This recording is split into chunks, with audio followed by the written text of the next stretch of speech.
Hello guys, this is Richard Breeze TV and welcome back to my channel. Beautiful started devotional guys. I'd like to shout out the Father Preserve channel na nagpunta rito at nag-join sa devotional. Shout out ang gato sa Dido Artes, Johnny Abiden, Daryl PS, Ben Lawrence Chonko, Jerry Abo, Kids Las Marias, Jans TV, Michael Aburita, Connie Vlog, SSC TV of Korea, Heart Ponsalan, Mark Anthony Pamisa, Eliza Miharis, Kimberly Rimando, Clarice Silado, Princess Cosi, Shane Pindon, Jonalyn Milcar, Ashley Torimucha, Francis Canoy, Andolin Padiranga, Angeline Mangiran, Anisli Wait Gloria, Lorilyn Asingwa, Gretchen Marie Tresia, Maridil Kababasa, Christian Gasa, Luvila Yobo, Wincy Java, Ryan Abersaga, Francis J. Canoy, Albi Haralbi, Vance Piligas, Bon Anthony Balmoria, Jan Alvarida, Dylan Pinatakan, Rayan Bersaga, Crystal Claire, Provincial Solis, Ria Bidad,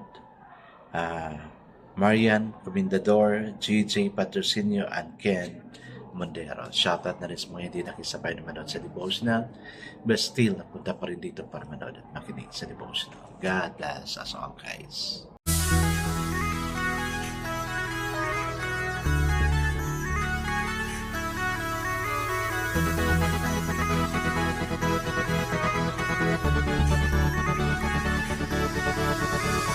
TV, when you heard it, number one is on the top. Good advice is they'll never stop. TV, when you heard it, number one is on the top. Good advice is they'll never stop. So, busy na talaga, lalong-lalo na yung mga graduating students kasi parang next week na yung yung graduation. Probably you're so busy having your practices this week. Kaya enjoy. Congratulations sa mga estudyante. I guess it's our procedure devotional. Let's open our Bible to John chapter 19, verse 30. Isang verse lang to. Marami siya pero isang verse lang pinili ko. Okay, still guys, I'm using the devotional study Bible because the words you see so simplified na maintindihan talaga natin. Okay, the word of the Lord in John chapter 19, verse 30 says, when he had received the drink, Jesus said, "It is finished." With that, he bowed his head and gave up his spirit. Amen and amen. I guess let's now pray. Father God, you're truly a faithful God, O Lord. Kasi before you died, you have done everything, you have finished everything assigned to you. It's not how you start, but you started it good and you ended it good also. Sa buhay namin, O God, it's not also how we start our life, but it's how we end. Lord, bigyan mo pa kami ng tiwala sa iyo, pag-asa. During our time, we can end our time nicely with you, that you may be glorified. Kasi Lord, marami ang di nakapasa sa mga ganito. Even regard sa history, yung mga kings, they fall into temptation and sin, and they ended nothing. Kaya Lord, at this time we pray, dalangin ko sa bawat isa, okay, everything will be ironed out, that you may be glorified in our life. Amen, Lord. The focus verse here for this evening, guys, is of course isang verse na binasa natin, and that is John 19, verse 30. It says, when Jesus received the sour wine, he said, "It is finished." And bowing his head, he gave up his spirit.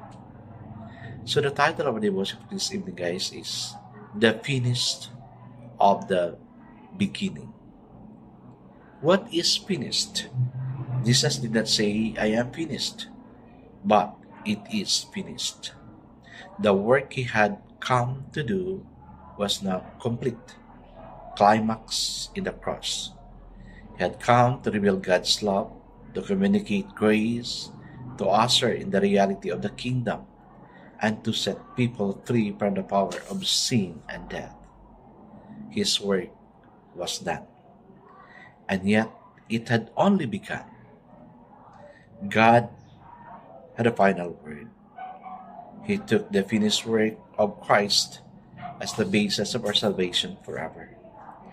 When his incarnate work was done, his eternal work continued. The resurrection was the next episode of the drama of revelation of his purpose and plan. Christ's work is not finished. It is to be done in and through you and me today.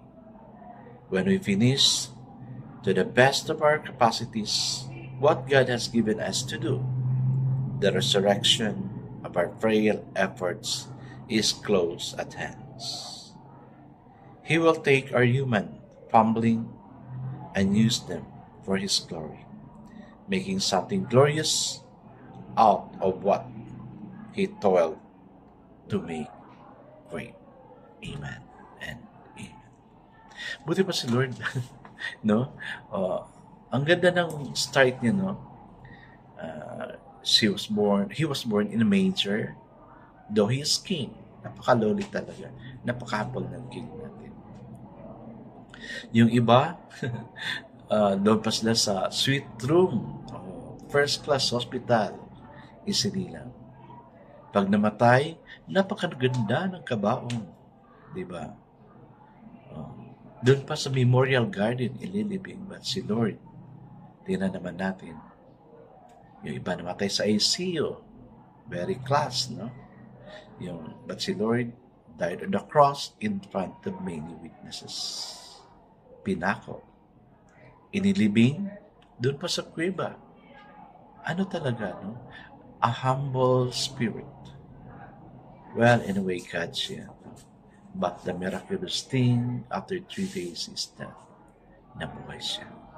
Nawala siya doon sa libingan niya. Among all the gods, siya lang ang nabuhay. Maraming Panginoon ang mga tao, but yet only Jesus Christ was risen from the dead after 3 days. O diba? Napakaganda na ng umpisa at ending. Sa atin, of course, yung umpisa natin is napakaganda talaga. No? Everybody's happy, lalo-lalo na yung mga members ng family natin. They are all happy. But, how we end is the question. Gaya ng prayer ko kanina, is not how we start, but how we end our life. I guess let's not pray. Father God, when we feel finished, Christ has just begun working in us. Thank you, Jesus. Amen. Amen. Yes, when we are finished, God will start to begin His work in us. God bless us always because I know it's your best that is better. This is again Rich TV. Kita-kita tayo ulit sa muli. Paalam!